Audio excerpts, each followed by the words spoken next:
खतरनाक आदमी बनने के लिए सुन ले ये बातें। एक, खतरनाक वो नहीं जो हर वक्त बोले, खतरनाक वो है जो चुप रहे, लेकिन वक्त आने पर गरज जाए।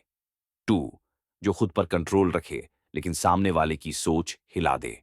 थ्री, ना किसी से डरे, ना ही किसी पर जुल्म करे। फोर, उसकी बात में दम हो, नजरों में असर हो और चाल में आग हो।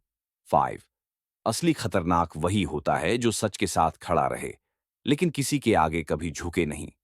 अगर आपको ये वीडियो पसंद आया हो तो लाइक करो, शेयर करो, चैनल को सब्सक्राइब करो और नीचे अच्छी अच्छी कमेंट्स जरूर करो। आपका सपोर्ट ही हमारी ताकत है।